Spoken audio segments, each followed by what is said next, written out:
Bonjour et bienvenue sur le quiz de la semaine.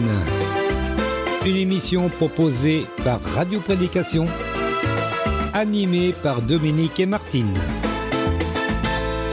Bonjour à tous, j'espère que vous allez bien. Bienvenue sur le quiz de la semaine. Eh oui, déjà, bah oui.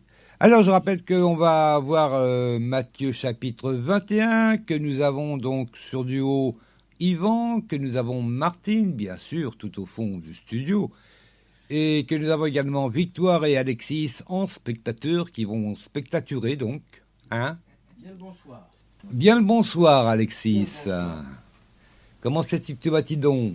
Toujours bien, surtout le samedi. Surtout le samedi, oui. Yvan, il est là, bien sûr. Bonjour à tous, ça va bien, merci. C'est bien, on t'entend bien. Et donc, oui, nous allons donc voir Matthieu chapitre 21. Au côté musique, ça sera Marlène Olivier. Normalement, on devrait arriver à écouter 3 chansons. La première, c'est J'ai ta confiance. La deuxième, La terre en partage. Et la troisième, Restez pas là. Non, ne restez pas là.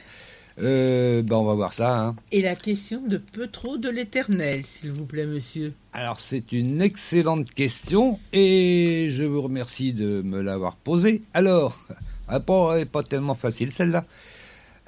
Donc, la question de Twitter, de peu trop de l'éternel sur Twitter, qui était venu de nuit et avait aidé Pierre à sortir de prison. Est-ce que c'est Jésus, un ange, 2 anges ou les disciples? Voilà. Alors, qui était Répète venu... la question, s'il te Je vais plaît. répéter la question. Qui était venu de nuit et avait aidé Pierre à sortir de prison?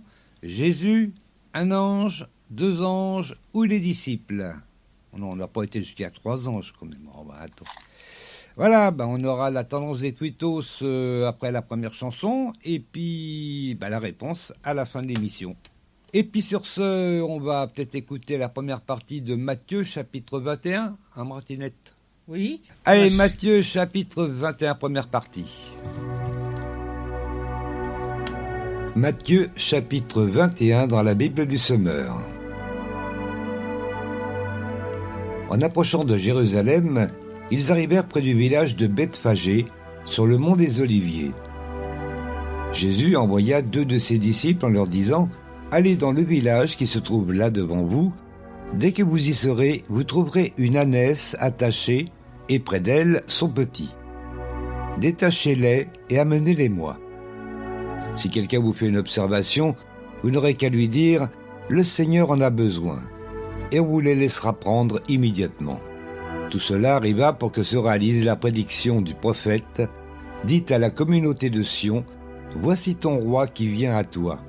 Humble, il vient monter sur une ânesse, sur un ânon, le petit d'une bête de somme. » Les disciples partirent donc et suivirent les instructions de Jésus. Ils amenèrent l'ânesse et son petit et posèrent sur eux leurs manteaux, et Jésus s'assit dessus. Une grande foule de gens étendirent leurs manteaux sur le chemin. D'autres coupèrent des branches aux arbres et en jonchèrent le chemin. Et toute la foule de la tête à la fin du cortège criait « Hosanna au fils de David ! Béni soit celui qui vient de la part du Seigneur ! Hosanna à Dieu au plus haut des cieux !» Quand Jésus entra dans Jérusalem, toute la ville fut en émoi.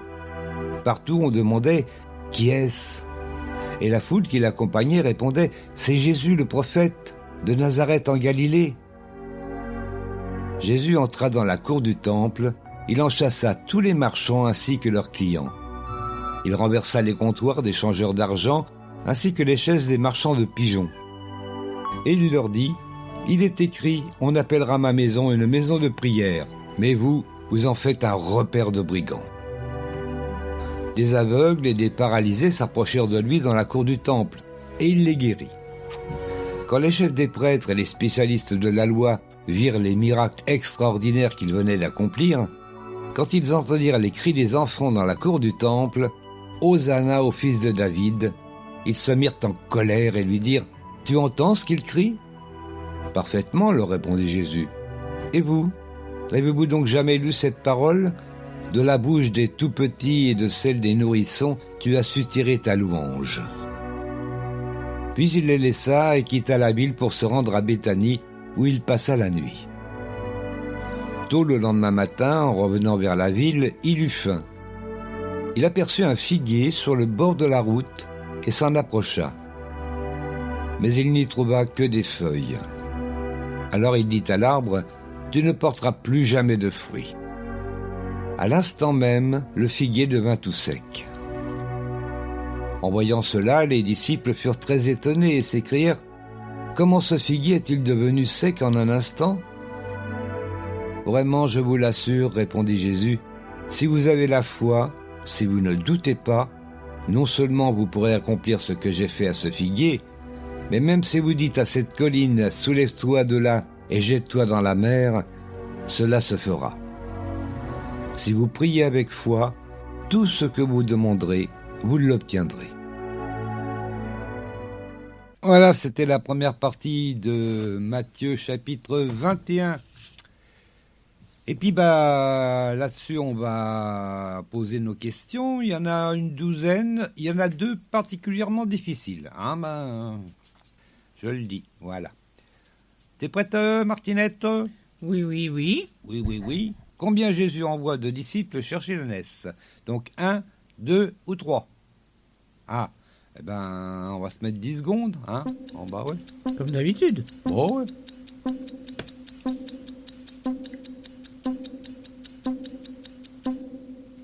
ouais.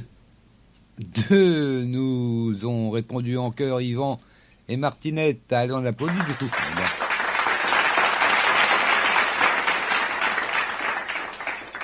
Et ouais, c'était 2, c'est au verset 1, donc il n'y a pas à aller chercher loin.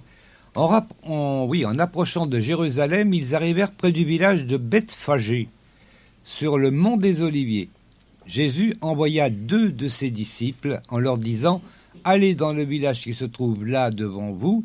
Dès que vous y serez, vous trouverez une ânesse attachée et, près d'elle, son petit. Détachez-les et amenez-les-moi. » Et puis on va passer à la question numéro 2. De quel prophète parle Jésus au verset 4 ? Ah là, ça c'est une des deux questions difficiles. Là. De quel prophète parle Jésus au verset 4 ? Est-ce que c'est Zacharie, Ésaïe ou Jérémie ? Voilà, Zacharie, Ésaïe, Jérémie, et puis tic-tac.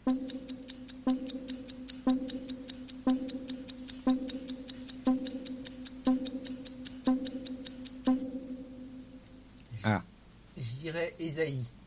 Tu dirais Ésaïe. Yvan, tu dis quoi ? Pareil. Pareil. Alors, pour Martine et Yvan, ouais. Bon. Non, c'était pas Ésaïe. C'était Zacharie. Eh ouais. Oui. Oh. On va lire déjà le verset donc dans Matthieu, si j'arrive, voilà. Alors, c'est au verset 4. Alors, si quelqu'un vous fait une observation, vous n'aurez qu'à lui dire « Le Seigneur en a besoin » et on vous les laissera prendre immédiatement. Tout cela arriva pour que se réalise la prédiction du prophète. Dites à la communauté de Sion, « Voici ton roi qui vient à toi. Humble, il vient monter sur une ânesse, sur un ânon, le petit d'une bête de somme. » Voilà. Bon, on va aller voir du côté de Zacharie. Donc c'est Zacharie, chapitre 9, verset 9. Ouais, on va Mais lire c'est au pas verset marqué 9. dans le verset. C'est... Ah non, mais j'ai dit que c'était difficile, la question là. Ah, il y en a 2 comme ça va être difficile. Alors, trésaille d'allégresse aux communautés de Sion. Pousse des cris de joie aux communautés de Jérusalem. Car ton roi vient vers toi, il est juste et victorieux, humilié, monté sur un âne, sur un ânon, le petit d'une ânesse. On saurait qu'en même temps, l'ânon, c'est le petit d'une ânesse, hein. Oui. Hein. Moi, je dis ça. Et je dis rien. Hein. Non, attends. Et puis du coup, on arrive à la 3e question. Quelle est la première chose que fait Jésus une fois à Jérusalem ? Quelle est la première chose que fait Jésus une fois à Jérusalem ? Alors, il guérit les malades, il parle à la foule ou il chasse les marchands. Voilà, il guérit les malades, il parle à la foule ou il chasse les marchands. Ah, et tic-tac.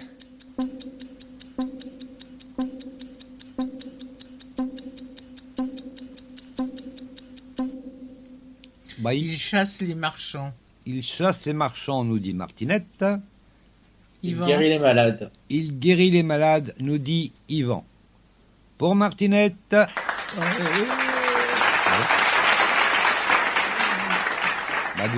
du coup pour Yvan, bah, Yvan, J'ai pas trouvé. C'est au verset 13, je crois. Oula, 12, j'ai pas témoin. 12 même. Il 12. chasse les marchands du temps, les marchands du temple, c'est comme on les appelle. C'est au verset 12, alors on en est au 5. Bon, il reste pas mal à lire hein, quand même. Alors, 5, voilà. Alors, dites à la communauté... Bah ça, je l'ai lu le 5. Hein. Oui. Donc 6. Les disciples partirent donc et suivirent les instructions de Jésus. Ils amenèrent l'ânesse et son petit et posèrent sur eux leurs manteaux. Et Jésus s'assit dessus. Parce que, enfin moi je sais pas, mais peut-être qu'ils le savent, c'est qu'ils parlent de l'ânesse et du petit et ils posèrent sur eux leurs manteaux, donc apparemment sur le petit comme l'ânesse. Mais Jésus, il monte sur lequel? L'ânesse ou le petit? Bon, moi je dirais plutôt l'ânesse parce que Oui. bon... L'anon, il est petit, hein. Ouais, et puis bon, c'est vrai que dans les films, on représente souvent Jésus comme un blond aux yeux bleus, mais dans cette région-là, on est plutôt brun avec les yeux marrons, en général, déjà, et puis il n'est pas dit qu'il était mi-richon, quoi. Hein. Non. Donc je pense que Jésus a dû s'asseoir sur la plus robuste, et donc ça devait être l'ânesse, je pense. Moi que le petit soit pas si petit, mais bon, c'est autre chose. Hein. Bon. Et donc une grande foule de gens étendirent leurs manteaux sur le chemin, d'autres coupèrent des branches aux arbres et en jonchèrent le sol. Et toute la foule, de la tête à la fin du cortège, criait « Hosanna au fils de David, béni soit celui qui vient de la part du Seigneur, Hosanna à Dieu au plus haut des cieux. » Bon bah ça a souvent été repris, hein, cette Oui. phrase.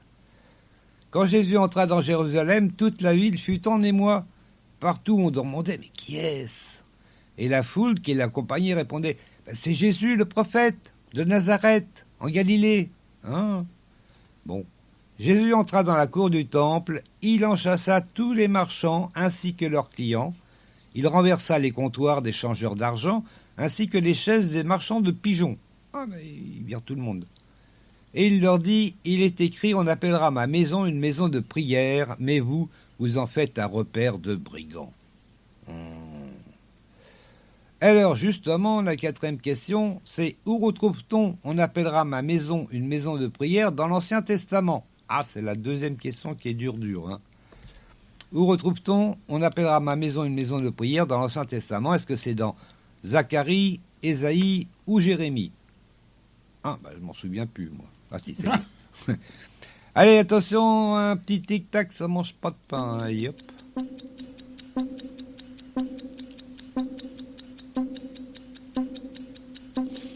Attention, attention.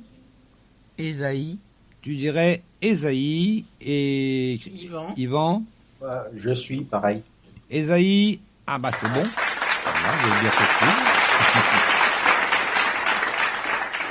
Effectivement, cette fois-ci, c'est Ésaïe. Alors, on va lire ça. Faut que je le retrouve. Voilà. Ésaïe, c'est au chapitre 56 et au verset 7. « Je les ferai venir à ma montagne sainte et je les réjouirai au temple où l'on me prie. Et j'agréerai leurs holocaustes et autres sacrifices offerts sur mon autel. Car on appellera mon temple la maison de prière pour tous les peuples. » Voilà. Et aux États-Unis, il y a il y en a au moins une, ça s'appelle la maison de prière, justement. Alors, ils prient quand même, mais c'est souvent pour jouer de la musique, en fait. Mais bon. Et puis, bah, du coup, qu'est-ce qu'on fait maintenant? Bah, je sais pas. Allez, 5e question, parce que c'est vous. Hein. Alors, où Jésus passe-t-il la nuit? Où Jésus passe-t-il la nuit? À Jérusalem, à Bethléem ou à Béthanie? Où Jésus passe-t-il la nuit? Jérusalem, Bethléem ou Béthanie? Tic-tac.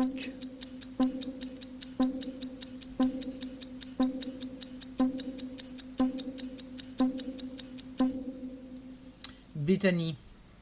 Béthanie des Martines.